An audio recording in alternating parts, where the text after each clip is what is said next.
예수 그리스도의 계시라. 이는 하나님이 그에게 주사 반드시 속히 일어날 일들을 그 종들에게 보이시려고 그의 천사를 그 종 요한에게 보내어 알게 하신 것이라.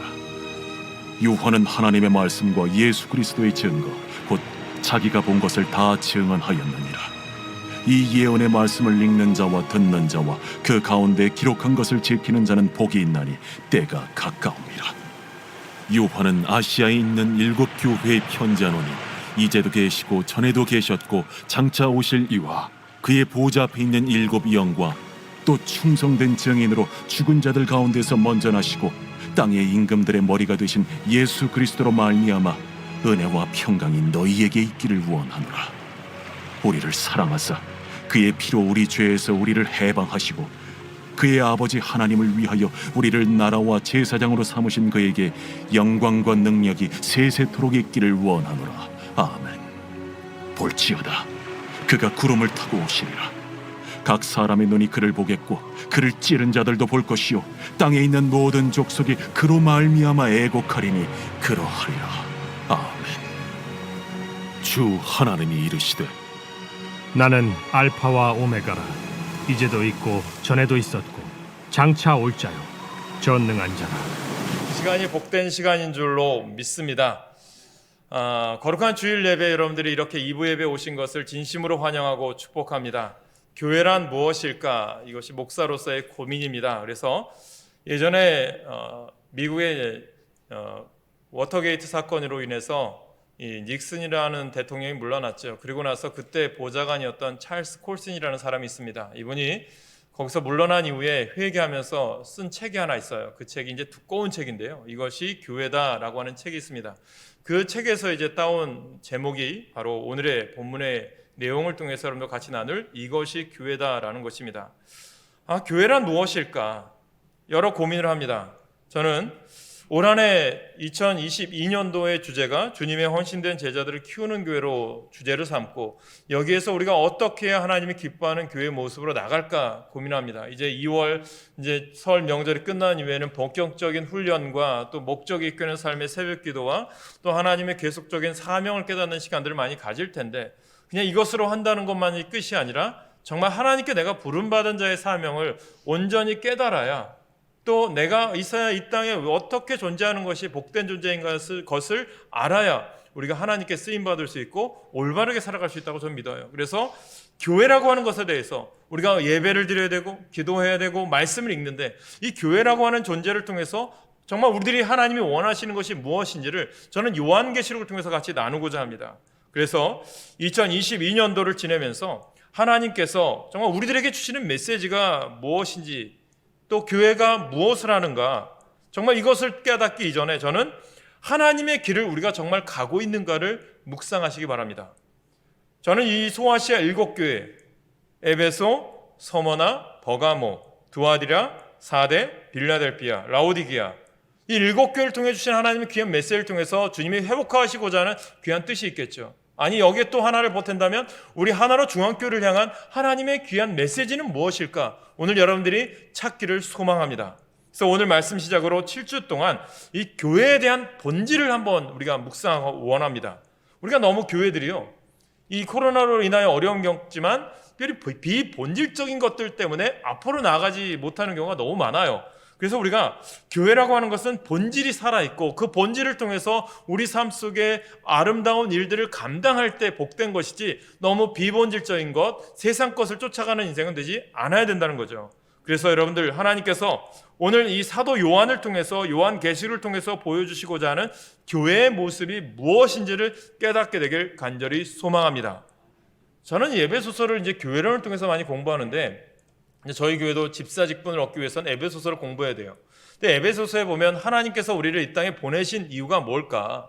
그 정확히 사도 바울은 답하죠. 무엇입니까? 선한 일을 위하여 너희는 지음을 받았습니다 라는 거죠.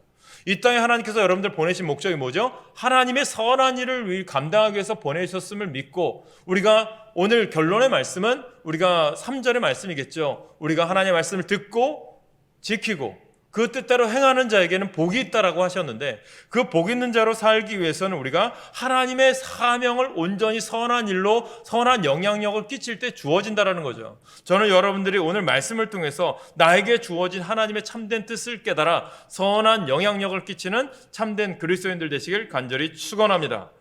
그래서요, 오늘 우리가 답해야 하는 필연적으로 깨달아야 될 것이 있다면 저는 본질이라고 생각해요. 그래서 오늘부터 시작해서 소아시아 7교회를 여러분들이 얼마나 잘 아시는지 모르겠지만, 이 교회들은 단순히 고유 명사가 아니라 모든 교회를 향한, 아니 오늘날 우리들을 향한 메시지라고 저는 믿어요. 그래서 이 교회, 이 요한계시록을 공부하다 보면 정말 분명한 것은 하나님을 향한, 우리를 향한 기준이, 계획이 분명히 드러나고 올바른 방향으로 길을 열어주실 줄로 믿습니다. 왜냐하면 주님은요, 오늘도 우리를 불꽃과 같이 우리를 바라보시기 때문입니다. 여러분, 우리가 교회가 이 코로나19라고 하는 상황을 계속해서 3년째 겪어오면서 변화가 급격하게 이루어지고 있어요. 우리는 흔히 교회에서 모임을 하고 예배를 드리고 또 우리의 만족을 위해서 추구하며 살았어요. 그래서 자신이 원하는 교회, 내가 원하는 예배, 또 원하는 목회자들을 바라보며 위안처로 삼아온 것이 사실이겠죠. 그러나 오늘 우리에게 중요한 것이 있다면, 세상은요, 교회에게, 우리에게 원하는 것은 예배 드리는 사람들을 보기 원하는 것이 아니라 예배 드리는 평신도들이 어떻게 살아가고 있는가를 보고 싶어 한다는 거죠. 저는 예배를 보는 것이 아니라 예배를 드리는 거예요.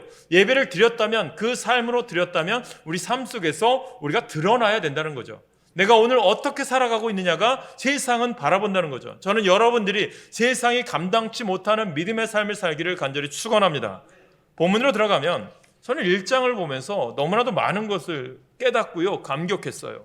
왜냐하면 이 요한계시록을 쓴 사람이 누구죠? 사도 요한이죠. 그가 이제 복음을 열심히 전하다가, 예수님을 믿고 복음을 전하다가 노년에 감옥에 가게 됩니다. 그것도 복음을 전하다가 열심히 핍박과 고난 중에 어디로 갇히게 됐냐면 이 외딴 섬인 밤모섬에 유배가 됩니다. 얼마나 처량하고 막막했겠습니까? 아무것도 없겠죠. 그러나 마음도 더 힘들었겠죠. 핍박이 무섭게 닥쳐오자 그는 들려오는 소식이, 자신은 감옥에 있지만 또 들려오는 소식이 뭐죠? 교회들이 문제가 생기기 시작해요. 어떤 교회는 교인들이 믿음을 잃어버려 무너지기도 했고, 어떤 교회는 핍박을 피하기 위하여 세상과 타협했다는 소식도 들려오고, 또 이단과 싸우다가 사랑을 잃어버리는 교회도 있다는 소식을 들어요. 요한은요, 너무나도 많이 걱정이 되었겠죠. 교회가 이렇게 무너지는가? 복음은 이제는 중단되는 것일까? 우리는 어떻습니까? 코로나19로 인하여 교회가 더 이상 부흥은, 이 땅에 다시는 부흥이 없을 것인가? 복음은 더 이상 확장이 없을 것인가? 이것이 우리들의 문제겠죠. 그때 주님께서요, 이 요한에게, 밤모섬에 있는 요한에게, 감옥에 있는 요한에게 희망의 메시지를 전해주는 내용이 나옵니다. 그것이 뭐죠? 요한계시록이죠. 어린 양이신 주님은 그분의 교회들을 결코 포기하지 않고 계심을 우리에게 보여주고 있다는 거죠. 교회들 사이를 다니며 여전히 촛대를 놓지 않으심을 보여주고 있는 거죠. 여기서 요한이 희망을 얻어요. 하나님께서 우리에게 아직 기회를 주셨구나. 아직 하나님께서 우리에게 소망을 주셨구나. 포기하지 않으셨구나. 많은 어려움의 로마의 핍박과 고난과 역경 가운데 있어도 하나님은 우리를 붙잡고 계시는 것을 깨닫게 되죠. 그럼을 통해서 하나님께서 사도 요한을 통해서 천사를 보내서 저 소아시아에서 핍박과 어려움 가운데 복음을 전하고 열심히 신앙생활하는 교회를 향해서 편지를 써라. 그것을 쓴 게 요한계시록, 소아시아 7교회에 보낸 편지들이죠. 요한은 아마 너무나도 감격했을 거예요. 너무나도 많은 것을 깨달아서 너무나도 눈물을 흘렸을 거예요. 이것은 오늘날 우리들에게 주시는 메시지가 아닐까 생각해 봅니다. 지금 우리 한국교회의 위상은 떨어졌어요. 하나님의 말씀이 외면당하고 있는 상황이지만 주님은요, 여전히 한국교회를 포기하지 않고 계시며요, 지금도 우리에게 말씀하심을 명심하시길 축원합니다. 이것을 깨달으셔야 돼요. 젊은이들에게, 또 우리 아이들에게 복음 전하는 게 어느 때는 힘들어져요. 교회 차에 교회 이름 써놓고 다니는 게 너무나도 어느 때는 힘들 때도 있어요. 그러나 주님께서는 오늘도 우리 가운데 담대하게 복음으로 나아가길 원하신다는 것을 우리가 아셔야 됩니다. 이것은 하나님은 교회를 향한, 우리 교회를 향한 메시지이기도 하지만 오늘 우리를 향한 하나님의 계획도 마찬가지라는 거죠. 그렇다면 하나님의 사명을 이룰 교회는 어떻게 해야 되느냐? 또 하나님의 사명을 이루어야 될 우리 믿음의 사람들은 어떻게 살아가야 되느냐, 이것을 오늘 세 가지로 나누기 원하는데, 첫째로 여러분, 하나님의 뜻을 아는 교회, 하나님의 뜻을 아는 성도가 되시길 간절히 축원합니다. 여러분들도 요한계시록 읽을 때 잘 읽으셔야 됩니다. 우리가 생각하는 종말론에 집중해서 읽지 마시고 오늘 하나님께서 나에게 주시는 메시지가 무엇일까, 이 메시지를 통해서 하나님 나에게 깨닫게 하시고자 하는 것이 무엇인지 아셔야 되는데, 종말론, 언제 종말이 오지? 내가 정말 14만 4천 명 안에 들어가야 되는 건가? 이것을 여러분들 집중하지 마시고 내가 오늘 믿음으로 온전히 살고 있는지를 아셔야 된다는 거예요. 그래서 요한계시록 읽을 때 항상 함께 하시는 주 예수님을 더 분명히 바라보기 위하여 읽으시기 바랍니다. 그래서 예수 그리스도가 요한계시록의 주제임을 아셔야 돼요. 요한계시록 1장 1절에 뭐라고 시작하죠? 이것은 예수 그리스도의 계시라라고 얘기합니다. 계시라는 것이 아포칼립스예요. 앞으로 있는 것을 주님이 보여주신다는 거죠.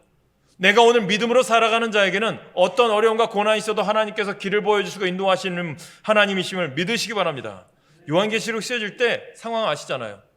로마 황제로부터 교회가 극심한 박해를 받을 때였어요. 사도 요한은 이 9절에서 자신을 소개하기를 이렇게 얘기해요. 예수 안에서 여러분의 형제요, 예수 안에서 환난과 그 나라와 인내 여러분과 더불어 참여한 사람이 나 요한이라고 얘기해요.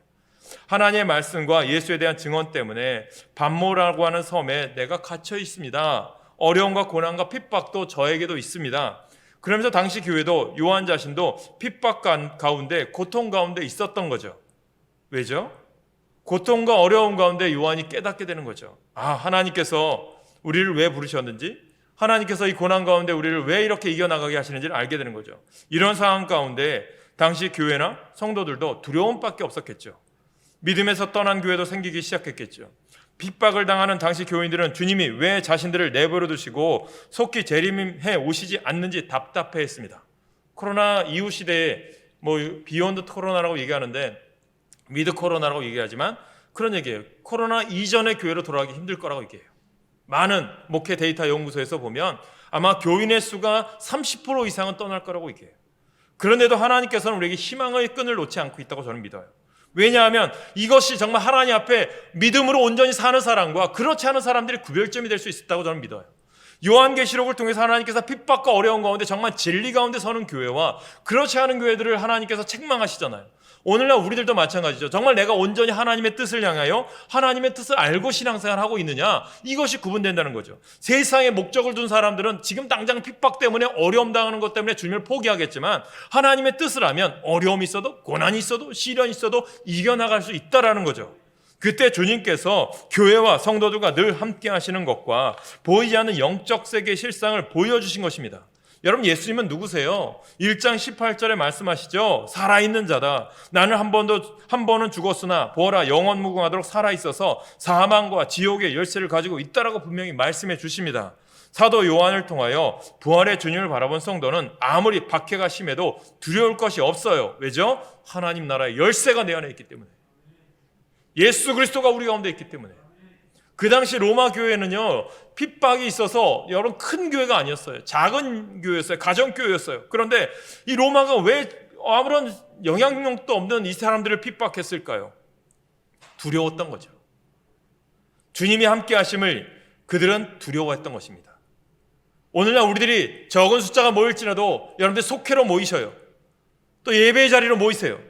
하나님 앞에 여러분 세상이 감당지 못하는 믿음을 갖기 위해서는 먼저 하나님께 하나님의 뜻을 알고 모이는 자가 되시길 간절히 소망합니다. 하나님이 우리를 부르신 목적이 뭐예요? 그냥 우리끼리 잘 먹고 잘 살라고 모인 게 아니라 우리가 모여서 기도하고 예배하고 교제하고 하나님의 일을 감당할 수 있는 모임이 되기를 위해서 부르신 줄 믿으시길 간절히 축원합니다. 교회가 이렇게 대교회로 모였다면 속회는요, 소교회예요. 교회 안에 교회예요. 에클레시아오 에클레시아라고 얘기해요. 저는 여러분들이 그 교회 속에서 하나님의 일을 감당하시길 간절히 축원합니다. 속장은 목자의 사명을 감당하시길 소망합니다. 사도 요한은 예수님과 3년 동안 함께 지냈고 가장 사랑받는 제자였어요. 그런데 그는 예수님을 보고 엄청난 충격을 받고 쓰러져 죽은 사람처럼 꼼짝도 하지 못하였습니다.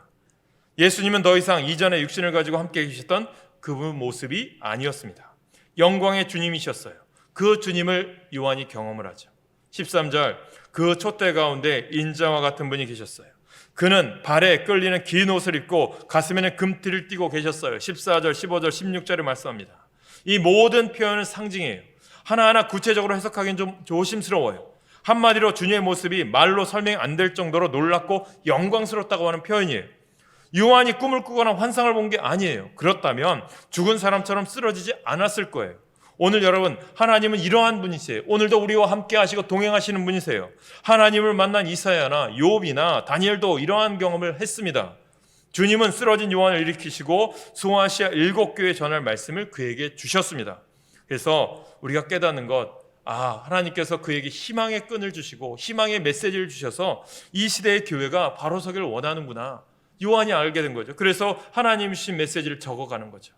물론 요한계시록에는 우리에게 깨닫는 게 있다 보면 뭐냐면 미래에 대한 말씀 우리가 생각할 수 있겠죠. 그러나 여러분 중요한 것은요, 자세히 읽다 보면 초점은 미래가 아니라 현재임을 우리가 아셔야 돼요. 물론 요한계시록에는 미래에 대한 말씀도 나올 수 있겠죠. 그러나 미래보다는 내가 오늘 어떻게 살아가고 있느냐를 알게 한다는 거죠. 그래서 1절에 보면 이 계시는 곧 일어나야 할 일들을 그 종들에게 보이시려고 이렇게. 7절에도 보면 볼지어다 그가 구름을 타고 오시리라. 각 사람의 눈이 그를 보겠고 그를 찌른 자들도 볼 것이요 땅에 있는 모든 족속이 그로 말미암아 왜곡하리니 그러하리라.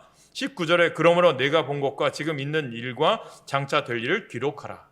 그러나 미래에 될 일에 대하여는 다 묵시로 상징으로 말씀하셨어요.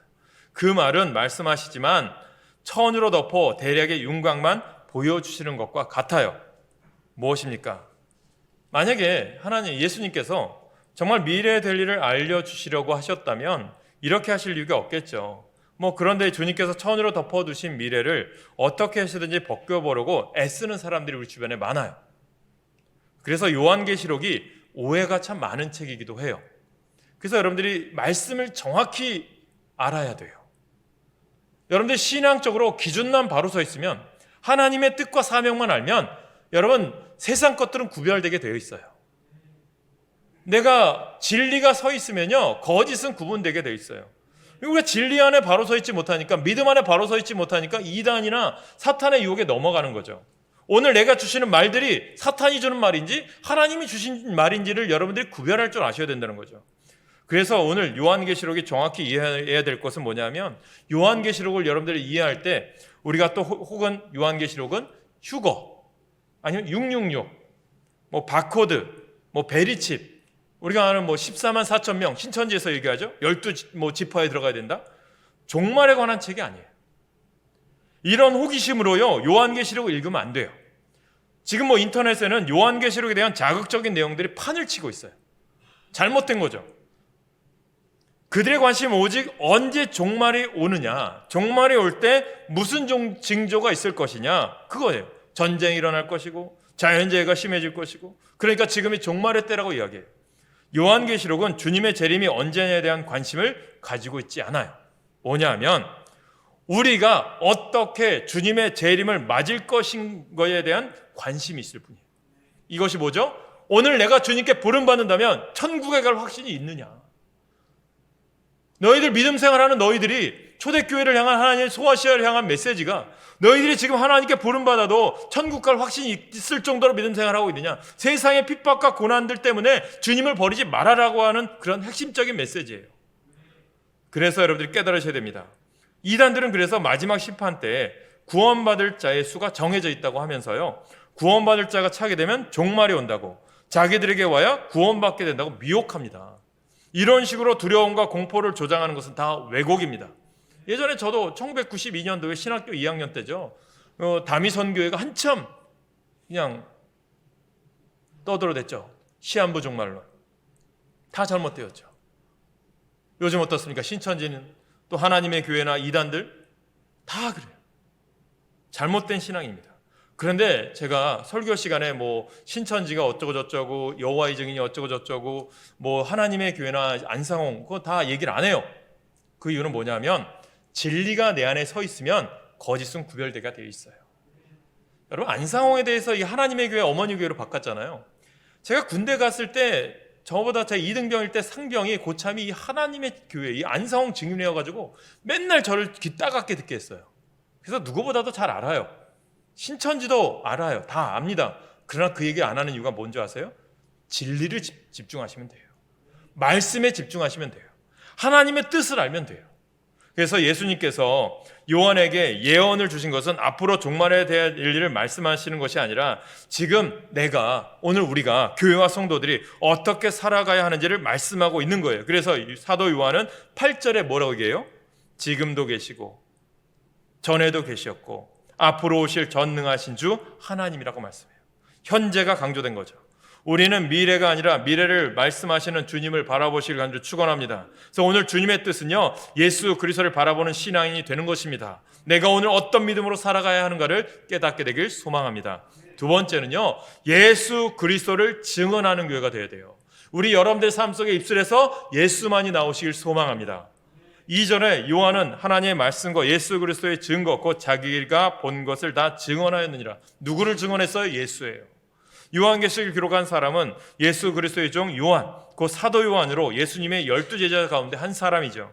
송아시아 7교회에 보낸 편지를 보면요, 그 교회의 특징에 맞게 그 교회를 바라보시는 예수님의 모습을 이야기해요. 때로는 좌우에 날선 검 가지고, 때로는 불꽃 같은 눈을 가지고, 우리가 주목해야 할 것은요, 마지막 절에 있는 20절, 1장 20절에 보니까 내 오른손에 7별의 비밀과 또 7 금촛대라. 7별은 7교회의 사자요, 7 촛대는 7 교회니라 라고 말씀합니다. 사도 요한이 환상을 보고 보냈던 편지에서 중요한 것은 모든 교회 모두 하나님의 사자가 같다는 것이고요, 아직도 살아있는 교회에 대하여 분명한 메시지를 전하고 있다는 거죠. 누구를 증거해요? 나를 전하는 것이 아니라 예수님의 메시지를 증거하는 거죠. 목사도 마찬가지죠. 나를 증거하는 게 아니라 예수님을 전해야죠. 7교회 같은 메시지는 처음 신앙으로 돌아가라. 믿음의 회복을 이야기하는 거예요. 지금 너희들의 핍박과 고난은 예전이나 지금이나 똑같이 있었다라는 거죠. 처음 신앙을 회복하라는 거예요. 지금 7교회에 대한 고난과 박해는 초대교회 예루살렘 교회도 똑같은 피해와 박해와 어려움이 있었다. 그래도 그들은 믿음을 지키고 굳게 나아갔을 때 하나님의 복음의 역사가 우리들에게까지 전해졌다라는 거죠. 우리 한국교회는 어떻습니까? 초창기에 복음이 들어올 때 많은 사람들이 죽어나갔잖아요. 양화진의 순교사의 묘지, 선교사의 묘지, 또한 우리가 절두산에 목이 잘려서 죽어나갔던 많은 순교자들 다 알잖아요. 그들의 순교와 그들의 헌신이 있었기에 복음이 이 땅에 확장되어졌던 것처럼 오늘날 우리들이 당하는 코로나19로 인하여 또 우리들이 정말 믿음생활 제대로 하지 않아서 당하는 고난 때문에 두려워하지 말고 믿음생활 제대로 해라. 신앙생활 올바로 해라. 예수 그리스도만 증거해라. 그때 하나님께서 너희들과 함께 하실 것이다 라고 하는 핵심적인 메시지를 주는 것입니다. 그래서 여러분, 우리가 그 고난과 박해가 처음 있는 것이 아니라 우리 가운데도 항상 있었다는 거죠. 그러나 그 가운데 믿음을 지키는 자, 의의 증인들에게는 하나님께서 어떻게 해요? 마지막에는 천국의 복이 임하게 될 줄 믿으시길 소망합니다. 그래서 우리들이 깨달아야 되죠. 우리의 비전이 무엇입니까? 먼저는 바로 우리들의 삶을 통해 교회가 무엇인지, 하나님이 누구이신지 증명되셔야 돼요. 그렇게 하기 위해서 뭐가 필요해요? 훈련이 필요한 거예요. 영적인 훈련이 필요한 거예요. 말씀 공부가 필요한 거예요. 그러니까 우리들이 성경적인 지식을 아는 게 아니라 삶을 점검하셔야 된다는 거예요. 여러분들, 제가 이제 얘기하죠. 집사 과정을 통해서 에베소 공부를 해야 된다고, 권사 과정을 통해서 요한복음을 공부해야 됩니다. 하나님을 경험하는 삶도 공부해야 됩니다. 수없이 말을 하잖아요. 그런데 그게 성경적인 지식적인 삶이 아니라니까요. 하나님을 향한 삶을 점검하는 거예요. 목사로서 여러분들 삶이 믿음대로 올바로 살고 있는지 점검해 주는 거예요. 이게 정말 여러분들이 깨달으셔야 될 거예요. 지금까지 살아왔던 삶의 모습은 뒤로 하고 이제는 앞으로 어떻게 살 것인가를 결정하기 위해서는 훈련이 필요하다는 거죠. 그래서 훈련받지 않는 사람, 더는 자라지 않는 신앙인은 이 세상에서 어떻게 돼요? 근심거리 받게 되잖아요. 그래서 히브리서 기자가요, 5장 12절에 이렇게 얘기해요. 때가 오래되었으므로 너희가 마땅히 선생이 되었을 터인데 너희가 다시 하나님의 말씀의 초보에 대하여 누구에게서 가르침을 받아야 할 처지이니 단단한 음식은 못 먹고 젖이나 먹어야 할 자가 되었도다. 어덜트 차일드가 되었다라는 거죠. 심리학적인 용어로. 저는 이런 교인이 되지 마시고 진정한 예수를 증거할 수 있는 교인이 되시길 간절히 축원합니다. 그렇다면 그분께 드려야 된다는 거예요. 신앙생활이 하나님께 있어야 된다는 거예요. 내 시간이 아니라 하나님의 시간을 먼저 드리시길 소망합니다. 기도의 기본으로 돌아가라 라고 하는 책이 있어요. 박광수 씨가 쓴 책인데요, 이 책 주제 하나 중에 서툰 사람들이라고 하는 주제가 있어요. 그 제목이 사랑, 그 미친 짓이라고 하는 내용이 있습니다. 제가 읽어드릴게요. 잘 들어보세요. 사랑에 빠지면 좋은 것이 많습니다. 하지만 그 반대로 나쁜 것도 많습니다. 사랑하는 사람이 생기면 내가 먹고 싶은 것만 먹기가 힘들어집니다. 내가 좋아하는 만화 가게도 가기 힘들고 일요일에 좋아하는 야구를 하는 것도 눈치가 보입니다. 쉬는 날 늘어지게 낮잠 자기도 눈치가 보입니다. 오랜 친구들과 마주 앉아 밤늦게 소주 한 잔 기울이는 일도 힘들어집니다. 일도 손에 잘 안 잡히고 생활 리듬도 깨지기가 일쑤입니다. 어디 그뿐이겠습니까? 늘 조바심으로 마음을 애태우고 전에 없던 의심병도 생깁니다. 혼자 있을 때보다 지출도 많아지고 훌쩍 떠나는 혼자만의 여행은 더더군다나 쉽지 않습니다. 그래서 늘 사랑이 끝날 땐 스스로에게 다짐합니다. 그 미친 짓을 또 해? 그런데 우리는 아무래도 진짜 미쳤나 봅니다. 그런 굳은 다짐을 잊은 채 또 사랑에 빠져드니 말입니다.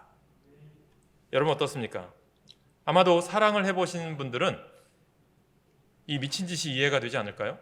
부부간에도 적어도 우리가 교회에서 하나님의 마음을 아는 일을 하는 사람이라면 좀 미친 것 같은 그 일이 얼마나 귀한지 이해가 가지 않을까요? 결코 편한 것, 우리가 원하는 것을 꿈꾸는 교회가 아니라 하나님의 마음과 비전을 꿈꾸는 교회가 하나님이 기뻐하는 교회입니다. 이것을 우리가 아셔야 돼요. 세 번째, 이 믿음으로 사는 자에게 주시는 약속된 복을 이야기해요. 3절에 보니까 이 예언의 말씀을 읽는 자와 듣는 자와 그 가운데 기록한 것을 지키는 자는 복이 있나니 때가 가까움이라. 이 예언의 말씀은 뭐죠? 요한계시록이겠죠. 이 요한계시록 1장 19절 말씀처럼 요한은요, 그가 본 것과 지금 있는 일과 장차 될 일을 기록했어요. 그래서 요한계시록 4장부터 22장까지 보면 장차 될 일에 대한 기록이에요. 그러므로 요한계시록은 어떻게 보면 예언에 대한 말씀입니다. 요한은 복이 있는 사람을 오늘 3절에서 이렇게 분류해요. 뭐죠? 읽는 자와 듣는 자와 그 가운데 기록한 것을 지키는 자. 서두에 이런 말씀을 했어요. 이 말은 뭐냐면 앞에 나오는 읽는 자는 원어 헬라어로 보니까 단수, 반면에 가운데 나오는 듣는 자와 뒤에 나오는 그 가운데 기록한 것을 지키는 자는 복수형으로 쓰여 있어요. 이는 하나님께 예배하는 자가 복이 있다는 뜻입니다. 여러분, 하나님의 말씀을 듣는, 또 읽고, 또 그 가운데 지키는 것은 어디서 이루어져요? 교회에서 이루어져요. 하나님께 예배할 때 누군가가 말씀을 읽고 선포하죠. 그러면 다른 사람들은 그가 선포하는 말씀을 들어요. 그런 후에 모든 사람들이 그때 읽고 듣고 한 말씀을 어떻게 해요? 순종하며 지켜요. 여기에 사용된 읽다와 듣다와 지키다는 모두 언제일까요? Here and now, 현재형이에요. 이 예언의 말씀인 요한계시록을 비롯하여 성경에 기록된 모든 말씀을 계속해서 읽으셔야 한다는 거예요. 읽고 끝나는 것이 아니라 어떻게 해요? 그것을 계속해서 기록한 것을 지켜서 순종함으로 나아가야 된다는 거죠. 말씀을 읽고 듣고 살아야 한다는 거예요. 그 믿음으로 사는 자에게는 하나님께서 약속의 축복을 허락하신다. 이를 위해 하나님께 예배하는 일이 우리 삶의 규칙이 되시길 간절히 소망합니다. 예배하는 일을 소홀히 해서는 안 된다는 거예요. 주일은 거룩한 주일이에요. 하나님의 것이잖아요. 우리가 예배드리는 한 시간만이 하나님의 것이 아니라 온전히 하나님의 것이어야 돼요. 그런데 우리는 어떻게 합니까? 내가 한 시간 예배드렸으니까 내 할 일 다 했어. 이게 아니잖아요. 우리가 하나님께 예배드리고 또 11조 드리는 이유가 뭐예요? 하나님께 11조 드렸으니까 나머지 10분의 9는 다 내 것이에요? 아니에요. 10분의 9도 다 하나님의 것인데 이 모든 것이 10분의 10이 다 하나님의 것인데 10분의 1을 드림으로 이 모든 것이 하나님의 주셨음을 깨닫고 드리는 게, 하나님의 것을 구별하는 게 다 하나님의 것입니다라고 인정하기 위해서 11조를 드리는 거예요. 그게 하나님의 것이라는 거죠. 이 예배도 마찬가지라니까요. 그래서 거룩한 주일 예배자로 나아가는 자에게 하나님이 복을 주신다는 것은 하나님이 정하신 날, 하나님이 너희들의 주인임을 깨달으라는 거죠. 그래야 요한계시록의 약속된 복을 누릴 수 있는 거죠. 그래서 본문은 이와 같이 끝나죠. 그런데 이 복을 받기 위해서 이 말씀을 지켜야 되는 이유가 뭐죠? 때가 가까웠다는 거예요. 하나님 언제 우리를 부르실지 모른다는 거예요. 헬라어 원어 성경에 보면 이 말씀의 이유를 나타내는 접속사로 시작합니다. 하나님께 예배하며 말씀을 읽고 듣고 지키는 일에 힘써야 할 이유를 말하는데 때가 가깝기 때문입니다. 하나님의 구원 계획에는 마지막 한 단계를 제외하고는 모두 성취되었잖아요. 마지막 한 단계가 뭐죠? 예수님의 재림과 심판이잖아요. 그게 언제예요? 그래서 종말론을 얘기할 때 이미 그리고 아직이라고 얘기해요. already not yet이라고 해요. 신학적인 용어로. 뭐예요? 예수님이 이 땅에 오심으로요 심판이 시작되었어요. 그러나 그 심판의 결론은 마지막 완성은 언제? 예수님 재림할 때 완성이 되시겠죠. 그 긴장감 가운데 우리가 살아가는 거예요. 언제 우리가 하나님께 부름받을지 모르니까. 그러니까 오늘 나에게 하나님 오늘도 새 생명 주셨으니 나에게 감사한 거 아닙니까? 하루를 살아갈 수 있는 삶이 얼마나 감사합니까? 우리 수많은 사람들이 하나님께 여러분 우리가 하나님께 부름받을 때 그 앞에 설 수 있다는 것이 얼마나 복된 일입니까? 그런데 오늘 내가 아직 부름받지 않고 내가 하나님 이렇게 하루를 살아갈 수 있는 것이 얼마나 복이에요. 또 기회를 주신 거잖아요. 하나님 뜻대로 살 수 있는 기회. 그래 이 기회를 어떻게 해요? 선용하셔야죠. 주님의 일을 감당하셔야죠. 주님의 뜻을 위해 나가야죠.